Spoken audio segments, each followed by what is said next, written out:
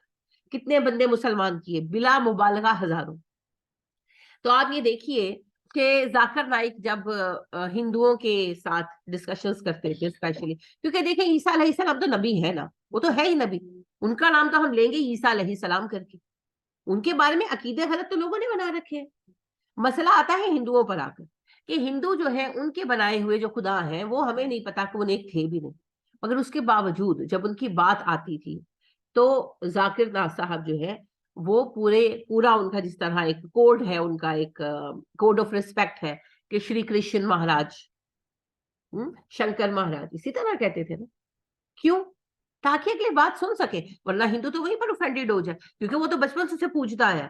اگر ایک مسلمان اللہ کو ایک ماننے کے باوجود داتا صاحب کی بات نہیں سن سکتا تو ایک ہندو جو مانتا ہی کرشن کو ہے وہ کہاں سے سن پائے گا؟ تو ہدایت کے لیے آپ تبلیغ بھی کر رہے ہیں تو آپ کی زبان اچھی ہونی چاہیے. محمد علی مرزا صاحب جو ہے، میں ان کے کام کو بہت اپریشیٹ کرتی، واقعی دل سے. جتنا سچ انہوں نے بولا ہے نا، اور میں آپ کو ایک بات بتاؤں، سچ بہت ننگا ہوتا ہے، اس کو ڈھانپا نہیں جا سکتا. جیسے نبی صلی اللہ علیہ وسلم نے کھڑے ہو کر کہا تھا نا، اس میں پھر کمپرومائز نہیں ہوگا، آدھا چھپا لو آدھا بتا دو. تو انہوں نے محمد علی مرزا نے، اللہ حفظہ اللہ، اللہ ان پہ رحم فرمائے، ان کی حفاظت کرے، بہت سچ بولا ہے اور بڑی ہمت سے بولا ہے، اور ان کا کام قابل قدر ہے. میرا اختلاف ان کے ساتھ مسائل پر ہے، کچھ مسائل پر ہے، میں کہتی ہوں ان مسائل میں یہ غلط بولتے ہیں، عقائد پر نہیں ہے، بالکل نہیں ہے. ہاں بالکل کھرے، ماشاء اللہ. تو مسائل پر تو اختلاف ہوتا ہی ہے، وہ کوئی ایسی بات نہیں، وہ بھی ایک دو مسائل پر ہے، وہ کوئی زیادہ باتوں پر نہیں. یہ جو ہے نا ساس بہو والا مسئلہ ہے، بس یہی ایک آدھ مسئلہ ہے. باقی سود وغیرہ کے معاملے میں بھی ان کا بالکل صحیح ہے. غامدی صاحب کے بارے میں ان سے اختلاف کرتی ہوں، ویسے سب کے پیچھے پڑے رہتے ہیں، غامدی صاحب کی بات آتی ہے تو ٹون بدل دیتے ہیں. غامدی صاحب بھی تو غلط کر رہے ہیں، غامدی صاحب کون سا صحیح کر رہے ہیں. تو یہ اس طرح کے ایک دو میرے اختلافات ان کے ساتھ ہے، باقی کوئی میجر اختلاف نہیں ہے. مجھے سب سے بڑا ان کے کام میں جو عیب نظر آتا ہے نا، وہ ان کی سخت زبان ہے، اور کوئی خرابی نہیں. یقین کریں، یعنی میں کہتی ہوں کہ ان کا کام اتنا عظیم ہے، اور قیامت کے دن آپ دیکھیں گے کہ اس کام کو، کیونکہ اس بندے نے پیور توحید بیان کی ہے، پیور اسلام بیان کیا، پیور تصور رسالت بیان کیا ہے، اور جو حالات ان میں بیان کرنے کے لیے بڑی ہمت چاہیے. اور آپ کو پتہ ہے his life is on threat، حفاظت کرنے والی اللہ کی ذات ہے، لیکن اس نے تو اپنی زندگی داؤ پہ لگائی ہوئی ہے نا اللہ کے بندے نے. تو جو ان کو قیامت کے دن اجر ملنے والا ہے وہ اللہ کو ہی پتا ہے. لیکن جو ان کے کام میں خامی مجھے نظر آتی ہے نا، صرف ان کی زبان میں نا خادم حسین رضوی جیسے یہاں پر بس یہ نہیں ہونا چاہیے، یہ نہیں ہونا چاہیے. کیوں؟ کیونکہ نبی اکرم صلی اللہ علیہ وسلم نے ہمیں یہی سکھایا. آپ سے زیادہ سچ کسی نے نہیں بولا، مگر سچ بولتے ہوئے آپ سے باہر آپ کبھی نہیں. نہیں میں مانتی ہوں، لیکن دیکھیں امتحان تو وہیں پر ہے نا، امتحان وہیں پر ہے، امتحان وہیں پر. یہ نہیں ہونا چاہیے. یعنی کہ میں کسی کی کریکٹرائزیشن نہیں کر رہی، اعمال اللہ کے ہاتھ تلنے ہیں. اور میں تو آپ کو پہلے ہی کہہ رہی ہوں، انہوں نے جتنا مشکل کام کیا ہے، اللہ رب کریم پتہ نہیں ان کو کتنا مقام دینے والے ہیں. میں آپ سے ڈسکس کر رہی ہوں. آپ دیکھیں محمد علی مرزا کے کام کو لے کر آپ کسی سے بھی بات کر لیں نا، تو وہ لے دے کر ایک ہی ایپ نکال سکتا ہے، کیا بڑی گندی زبان بول رہا ہے. کوئی ایپ نہیں ملتا ان کو کام کا، ہے نا. تو میں کہنے کا مطلب ہے کہ کتنی ہی اچھی بات ہو، اگر آپ کو لب و لہجہ اچھا نہیں تو کچھ نہ کچھ اعتراض کا سبب وہ بنے گا ہی بنے گا. اب تو خیر انہوں نے کافی کنٹرول کر لیا، اب انہوں نے کافی کنٹرول کر لیا، یہ بہت اچھی بات ہے. میں اس بات کی بھی قدر کرتی ہوں کہ انہوں نے بہت کنٹرول کیا. تو میں آپ سے عرض یہ کرنا چاہ رہی ہوں کہ کتنی ہی اچھی بات ہو، کتنی ہی عمدہ بات ہو، اگر کہنے کا انداز اچھا نہیں ہے تو اس کا اثر کم ہو جائے. لہذا بات کو عمدہ انداز میں پیش کر.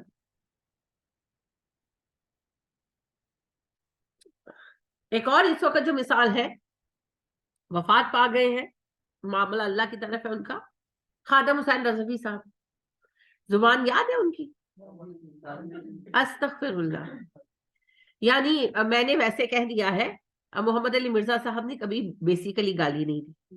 میں اپنا جملہ واپس لیتی ہوں، میں نے مذاکر کہہ دیا کہ خادم حسین رضوی، میں نے سیریسلی مذاکر نہیں کہا تھا، بالکل بھی نہیں ہے کمپیریزن. محمد علی مرزا نے کبھی گالی نہیں دی، وہ صرف جو ہے نا لفظ سخت استعمال کر جاتے ہیں، کبھی گالی نہیں دی، کبھی معیوب لفظ استعمال نہیں کیا. تو خادم حسین رضوی صاحب تو باقاعدہ گالیاں دیتے تھے، باقاعدہ گندی زبان استعمال کرتے تھے، فحش گالی. تو یہ جو ہے نا کس بات کا ثبوت ہے؟ منافقت کا. انہوں نے لاکھوں لوگوں میں اپنی منافقت ثابت کی، مہر لگوائی. اب چاہے کوئی کچھ بھی فرماتا پھرے، ان کا مزار مبارک بنا لیا ہے، اس مزار مبارک پر جا کر منتیں مان رہے ہیں. لیکن جی جو نبی صلی اللہ علیہ وسلم نے کرائیٹیریا دے دیا ہے نا، وہ کرائیٹیریا سیٹ ہے. جیسے میں نے کہا نا آپ کو A جمع B کا اسکوائر، وہ ایک فارمولا ہے، اسی طرح یہ بھی فارمولا ہے، یہ فارمولا ہل نہیں سکتا. تو غصہ آئے تو گالیاں دے، منافقت کی علامت. تو یہ جو بد زبانی ہے، یہ آپ کے کسی کام کو آگے نہیں بڑھنے دے گی، کوئی آپ کی بات نہیں سنے گا. بات سنانے کے لیے سب سے پہلے بات کو اچھے اور احسن انداز میں پیش کرنا ضروری.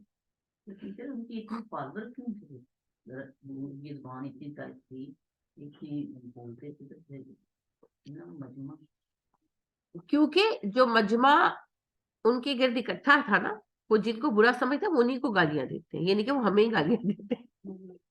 وہ ابیاں نو گالیاں کاٹ دے سننا ہو. آپ دیکھیں یہ جو ہے نا مسکنسپشنز ہیں.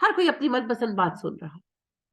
آپ جیسے ان کا جو تھا مدعا ختم نبوت تھا, تو وہ نبی صلی اللہ علیہ وسلم کے دشمنوں کو گالیاں دیتے تھے اور لوگ اس کو ثواب سمجھتے تھے. میں نے آپ کو کہا, میں نے آپ کو بتایا, بریلوی عالم ہے, اب کل میں نے نام بھی بتایا تھا آپ کو, پرسوں میں اب نام بھول گئی ان کا. انہوں نے تو باقاعدہ فتویٰ دیا, باقاعدہ ان کا سوال کا جواب ہے یہ. ایک صاحب نے ان سے کوشچن کیا کہ عمرے پر جا رہا ہوں تو مجھے کوئی دعا وغیرہ نہیں آتی, تو میں کیا پڑھوں؟ تو انہوں نے ایک دو دعائیں بھی بتائی اور کہا کہ اگر کچھ بھی آپ کو یاد نہیں ہے تو وہابیوں نے گالیاں ہی کاٹ دیں. میں آپ کو ریٹن اسٹیٹمنٹ بتا رہی ہوں کہ وہابیوں کو گالیاں ہی دے لو, ایتھی کھلو کے بیٹھ کے ایتھی چوکے کھلو کے کاٹ لو, اینے پیسے ضرور خرچ لے لیں. لوگوں کو وہ گالیاں سکھا رہے ہیں, اور وہ یہ کہہ رہے ہیں ہاں کہ اللہ کے دشمنوں کو گالیاں دو گے تو ثواب ہوگا. تو جہاں یہ مینٹالٹی ہے وہاں پر فالوورز تو ہو جائیں گے. آسان کام ہے, توحید پر قائم رہنا مشکل ہے, نبی صلی اللہ علیہ وسلم کی سنت پر قائم ہونا مشکل ہے.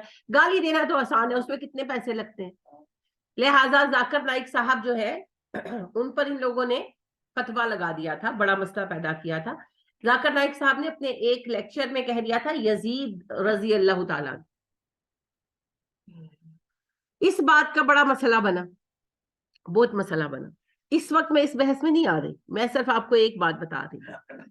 تو یہ جو ہمارے بریلوی سیکٹ کے لوگ ہیں, ہمارے بریلوی بہن بھائی ہیں, ان لوگوں نے ایک ویڈیو ڈالی اور بڑی وائرل بھی کی کہ 3-4 مدنی بھائی بیٹھے اور انہوں نے وہ ہری پگڑیوں کے ساتھ فیس کور کیے ہوئے اور 4 ایسے بیٹھ گئے جیسے ہلکا بناتے ہیں نا, اور آپ یقین کریں کہ وہ گروپ میں بیٹھ کر نا تو ذاکر نائک کو گالیاں دے رہے ہیں, ذاکر نائک فلانا, ذاکر نائک فلانے کا پتر, ذاکر وہ بڑی بڑی استغفر اللہ لا الہ الا اللہ. میں مذاق نہیں کر رہی, میں نے خود یہ ویڈیو دیکھا ہے, یعنی کہ پورا نہیں دیکھا, میری ہمت نہیں پڑی, لیکن وہ 1.5 منٹ کا ویڈیو تھا, 1 منٹ اور 40 سیکنڈ کا, نہیں 40 سیکنڈ کا, اور اس میں وہ صرف ننگی گالیاں دے رہے ہیں. وہ 4 بیٹھے ہوئے ہیں جیسے وہ ہلکا بنا کر, اور وہ ذاکر نائک فلانا, ذاکر نائک فلانا, ایک ایک بولی بولتا ہے, ایک ایک بولی, اور وہ ننگی گالیاں دے رہے تھے ذاکر نائک کو. ہاں جی, کہ وہ اس نے یزید کو رضی اللہ تعالیٰ عنہ کہا ہے تو ہم گویا کہ بدلا لے رہے ہیں. وہ اللہ کے بندو, فرض کریں کہ ذاکر نائک نے بہت بڑا گناہ عظیم کر دیا, تب بھی آپ کی ان گالیوں کا تو آپ کے اکاؤنٹ میں کھاتا کھل رہا ہے, ذاکر صاحب کو کیا فرق پڑے گا. لیکن جہاں یہ مینٹالٹی ہو نا وہاں پر فالوور سب کو مل جاتے ہیں.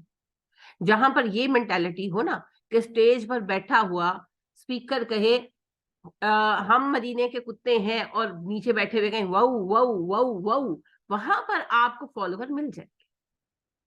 یعنی کہ بالوں سے بھرا ہوا بندہ, اتنی بڑی اس کی داڑھی. ایک تو وہ پہلے تھا نا ملتان میں بابا جو سہاگن بنے پھر رہا تھا, اب ایک نیا بابا لانچ ہوا ہے جی. بابا نہیں, actually he is a young person, 35-36 سال کا, 40 سال کا آدمی ہوگا.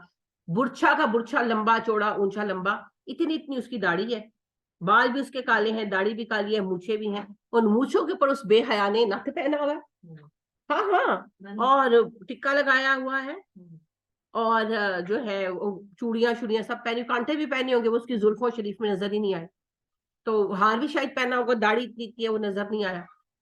تو اس کے بازوؤں پہ, سینے پہ اتنے بال ہیں جیسے مردوں کے ہوتے ہیں, ٹانگیں انہوں نے ویکس کی ہوئی ہیں, اور اس کی ٹانگوں پر نا مہندی سے جائی جا رہی, پوری ٹانگوں پر, ہاتھوں پر, ہاتھ بھی اتنے ویکس کیے ہوئے ہیں سیریسلی.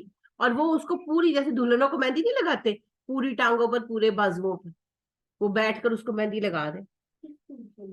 سہاگن, کس کی سہاگن؟ انا للہ و انا الیہ راجعون. اللہ کہتے ہیں اللہ کی اولاد کیسے ہو سکتی ہے, وَلَهُ لَا صَاحِبَةٌ, اس کی تو بیوی نہیں ہے, اور استغفر اللہ, اللہ کو بیوی بھی ملی تو یہ ہجڑے, اتنے برچھے داڑھی والی. انا للہ و انا الیہ راجعون. اتنا, ایک تو ہوتا ہے نا کہ ویسے برا ہے, ایک ہے کہ دیکھ کر آپ کو نا کراہت محسوس ہوتی ہے, دیکھ کر کراہت محسوس ہوتی ہے کہ یہ کون سی نسل کے. آپ دیکھیں اس کے فالوورز ہیں جو بیٹھ کر اس کی ٹانگوں کی ویکس کر کے, بازوں کی ویکس کر کے اس کو مہندی لگا رہے ہیں, اور کتنے لوگ بیٹھے ہیں, ڈھول بج رہا ہے اور جھوم رہے ہیں, اور پتہ نہیں کیا پیچھے گا رہے ہیں, وہ سمجھ نہیں آ رہی تھی, وہ عجیب ٹرانس میں جیسے گا رہے ہیں. تو اس کو فالوور مل سکتے ہیں, تو خادم حسین رضوی صاحب اس سے تو بہتر بہت. یہاں تو اس وقت اتنا فساد بھرپا ہوا ہے کہ میں حیران ہوں کہ یعنی اللہ بہت ہی سچ مچ صبر والے ہیں. یعنی نبی صلی اللہ علیہ وسلم نے جو فرمایا نا, سب سے زیادہ صبر کرتا ہے اللہ پاک. جب ایک اور بنی آدم کہتا ہے کہ اللہ کا شریک ہے اور کہتا ہے اللہ کا بیٹا ہے, اور اللہ پاک پھر بھی اپنی رحمت بھیجتا ہے. میں کہتی ہوں یہاں پر لوگ کہتے ہیں ہم اللہ کی بیویاں ہیں, برچھے بندے اٹھ کر, اور ان کو فالو کرنے والے موجود ہیں, اور اللہ عذاب نہیں اتارتا ان. یہ اللہ سبحانہ و تعالیٰ کی عظیم رحمت ہے. تو جس ملک میں ایسے لوگوں کو فالوور مل جائیں, خادم حسین رضوی صاحب تو پھر کوئی 4 باتیں جانتے تھے, وہ تو پھر کوئی بات صحیح اور کوئی غلط کہتے تھے. 100% غلط نہیں تھے وہ, کچھ باتوں میں صحیح تھے, لیکن بڑا مسئلہ توحید کا رہا نا. قرآن پسند نہیں آیا ان کو, انہیں تو کشف المحجوب پسند تھی, جو وہ لہرا لہرا کر پڑھنے کی تلقین کرتے تھے. اوہو, جب باتیں پڑھتے ہیں نا صحیح کہا. میں یہود کے بارے میں حیران ہوتی تھی سیریسلی. میں کہتی تھی کتاب ہوتے ہوئے بار بار نبی کے ایک کے بعد ایک نبی کے آتے, یہ کیسے اتنے بگڑ گئے. اب مجھے سمجھ آتی ہے, کتاب کے ہوتے ہوئے, نبی صلی اللہ علیہ وسلم کے آثار ہوتے ہوئے, یہ احادیث سب ہمارے پاس موجود ہے, اور بڑے اچھے علماء موجود ہیں, ان کے ہوتے ہوئے اتنا بگاڑ بڑھ گیا ہمارا, کہیں رکنے میں آ نہیں رہا. ایسے آتا ہے بگاڑ, اب سمجھ آتی ہے, لیکن بہت تکلیف دہ ہے جی. اور میں آپ کو بہت سنجیدہ یہ بات کہوں گی, اپنی حد تک کام ضرور کریں, ورنہ قیامت کے دن ہمارے پاس کوئی جو ہے نا عذر نہیں ہوگا. اپنی حد تک کام ضرور کریں. ایک بندے کو بھی سمجھا سکے نا تو موقع نہ جائے. اس وقت تو بہت بگاڑ, بہت بگاڑ. انا للہ و انا الیہ راجعون. یہ وقت ہم نے دیکھنا تھا, کبھی سوچا نہیں تھا, لیکن یہ وقت ہم نے دیکھنا تھا. ان سالوں میں کتنا چینج آ گیا.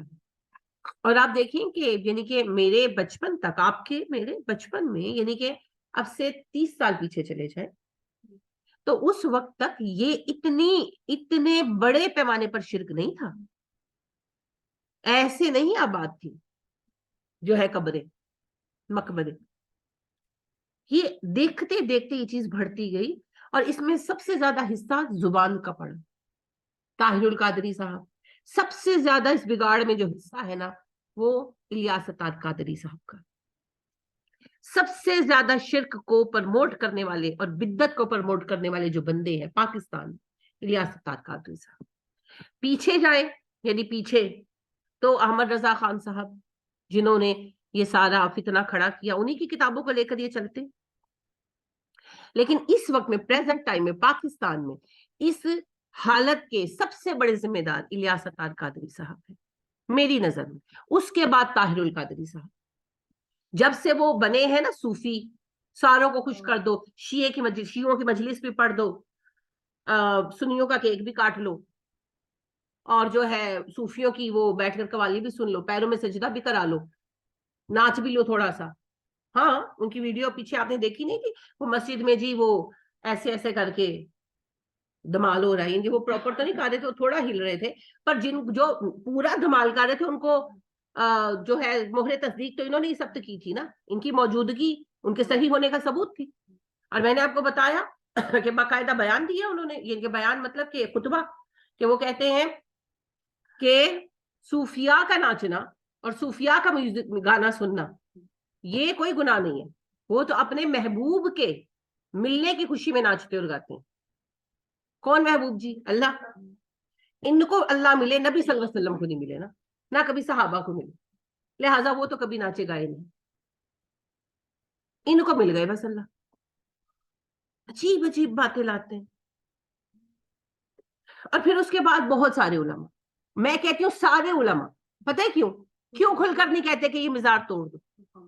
جب پہلا کوئی نیا مزار بنتا تھا, جب بابا چھتری والی سرکار, جیسے میں نے آپ کو بتایا, سارا کی والدہ نے مجھے خود بتایا, کلاس میں بتایا, شاید آپ کو یاد ہو کہ نہیں, کہ انہوں نے کہا کہ میرے سسر